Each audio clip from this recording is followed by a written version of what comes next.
Today, I have been given the privilege by Chairman Sid Garcia and the organizing committee for this privilege to tell the story of how polio became our roadway to serving humanity. It has been 40 years since an oral polio vaccine was given to a Filipino child, the forerunner of more than 2.5 billion children that have been spared from this crippling disease.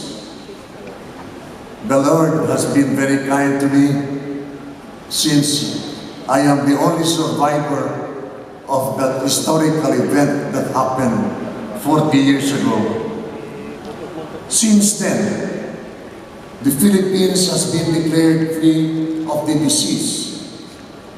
Unfortunately, however, recently there have been reports of 8 cases of the type 2 virus.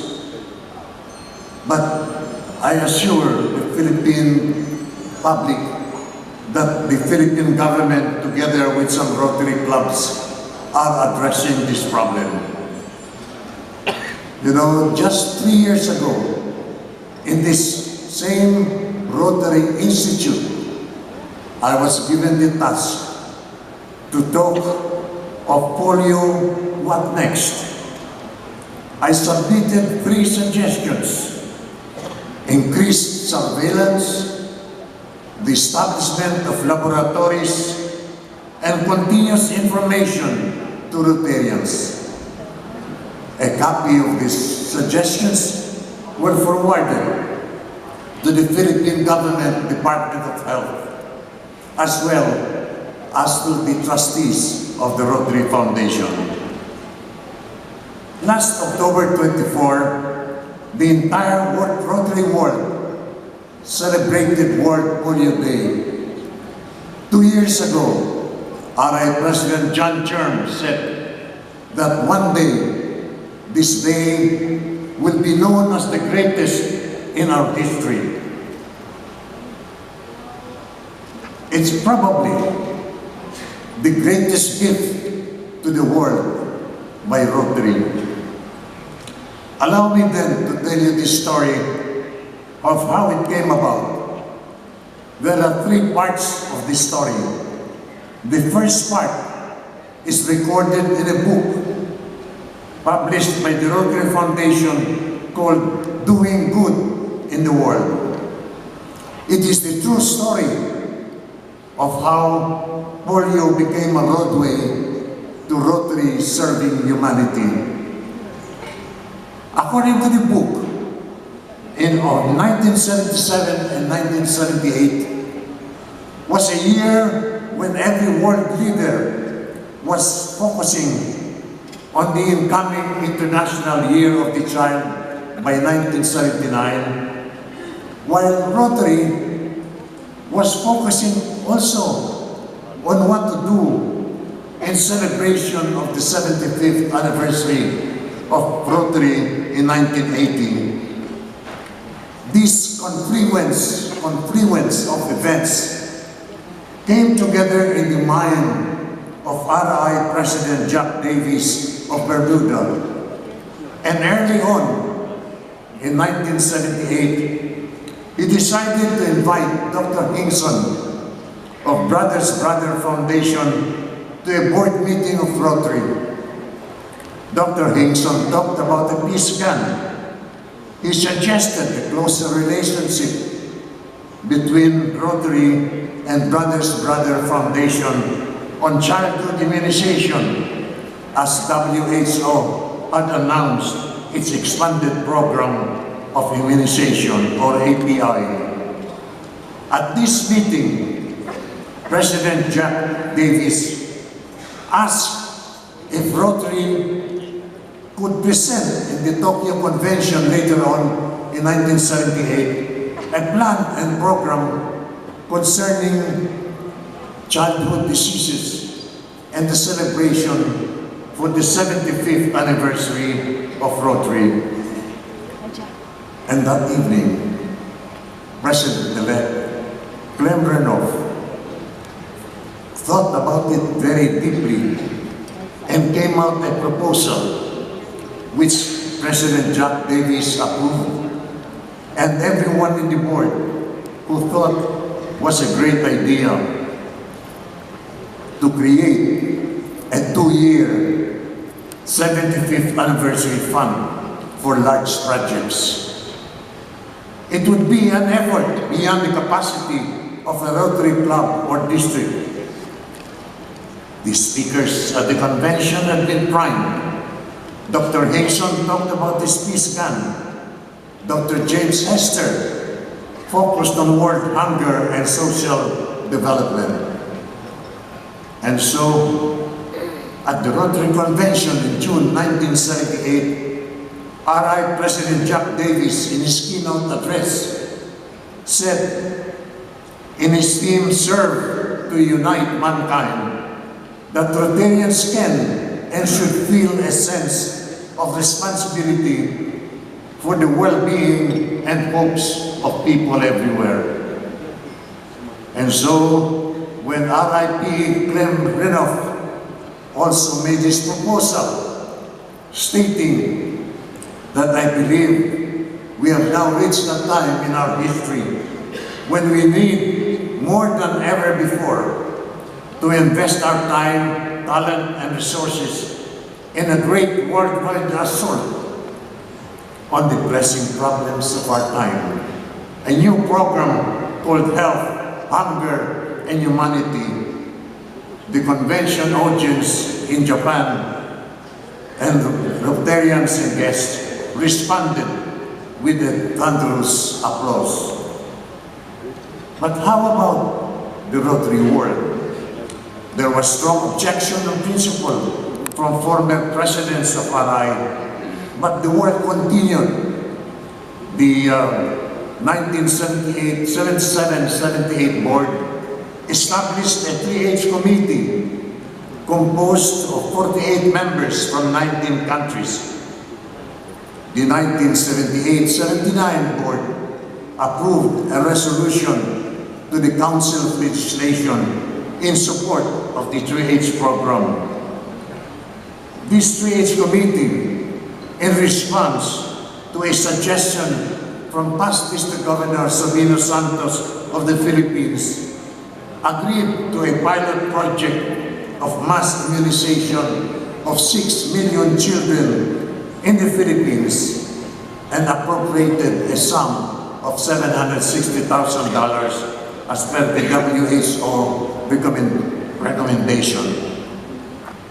A discussion was held here in Manila how to implement this, and it was about this time that Connaught Laboratories of Toronto, Canada asked if Rotary could use tetanus vaccines that would expire in a few months.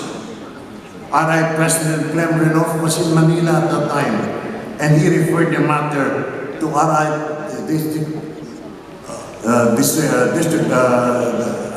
Director Matt Caparas and Dr. Sabino Santos, who, upon the advice of Dr. Elpidio Valencio, convened the past Secretaries of Health, including the father of Sid Garcia, who approved it in a very short time. The tetanus vaccines were transported to Manila and made use, all at no cost to Rotary. In the meantime, the donations came in support of the 3H program. The conflict between the foundation and RI on the money now being received was then settled with the foundation holding the money and the mass immunization to be carried out by Rotary International and the countries involved. It was then that RI President James Bomar of USA in 1979-80, who announced that he was coming to Manila in September 1979 to sign the MOU with the Philippine government and to launch worldwide the 3H program. All of this, which I told you, was in the book. I had no personal knowledge. But then July 1 came, 1979. I was now the district governor of 3820, one half of Luzon.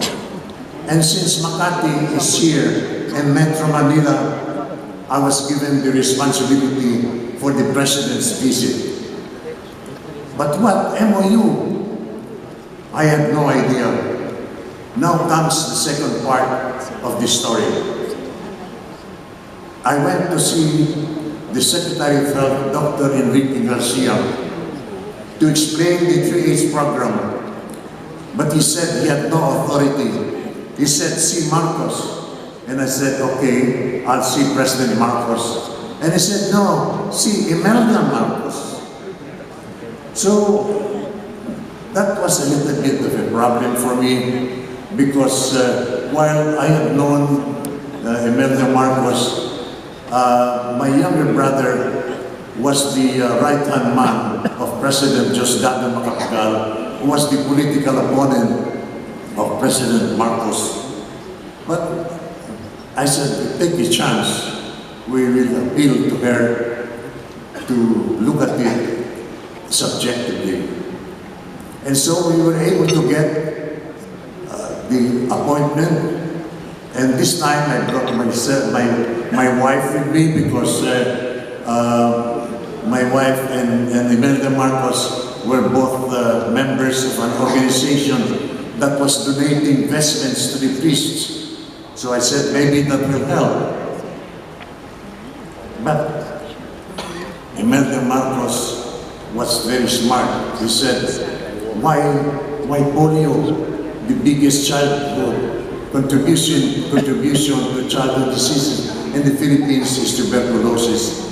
So we had to explain to her that according to WHO, the Philippine government was already producing the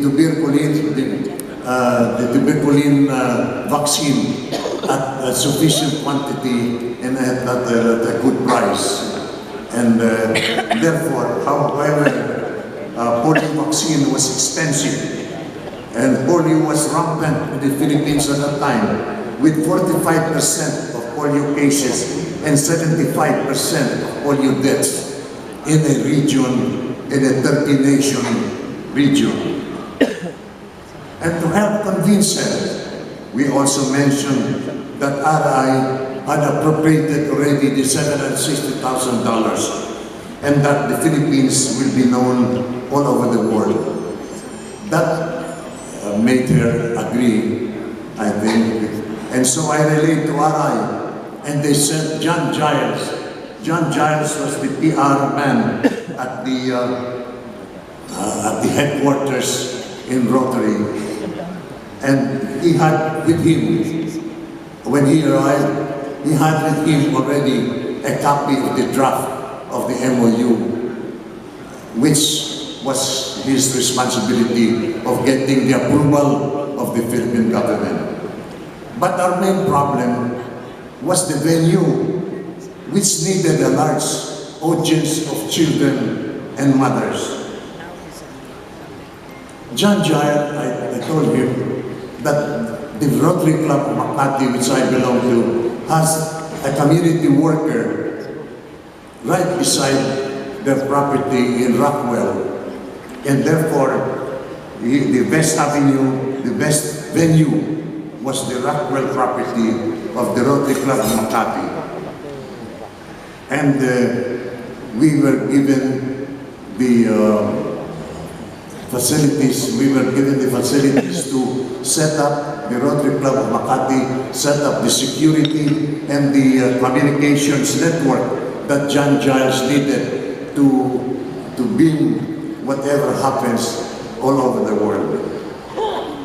Now, RI President James Bomar arrived on September 28th, Friday, and we had scheduled to pay our respects to the President and to the First Lady on that afternoon but Imelda Marcos was indisposed. And so she asked that we come back the following morning. I told President Bomar that she was the one who approved it in the first place, so I think we have no excuse but to come back again. So the following morning, in the morning of September 29, we came back and talked to Imelda, and she was very pleased at the project of the 3H project. So that afternoon, on Saturday of September 29, the signing was done by President James Bomar and the Secretary of Health, Enrique Garcia, while 100 mothers and children were watching. President Bomar gave an OPV to a Filipino child and a boy in crutches saying, "That was my sister. Thank you, Rotary." I personally did not hear it as there was a huge crowd around President Bomar, but John Giles, who was holding the microphone for President Bomar, heard it, and he now sent that incident was beamed all over the board and brought tears and happiness to Rotarians all over the world. In 1984, in Birmingham, England, I was the moderator of the polio workshop, and I reported the WHO report that 80% of the 6 million Filipino children were indeed immunized. Every time thought that was great. And by 1985, when Dr. Carlos Canseco became RI president, who was a friend of both Dr. Sabin and Dr. Sok, spearheaded the campaign, the die was cast, and 2005 was set for eradication of polio, plus whooping cough, diphtheria, tetanus, TB, and measles. That ends my story, my fellow Rotarians. I now turn you over to the third part of this story, which is the implementation of the mass immunization campaign here in the Philippines.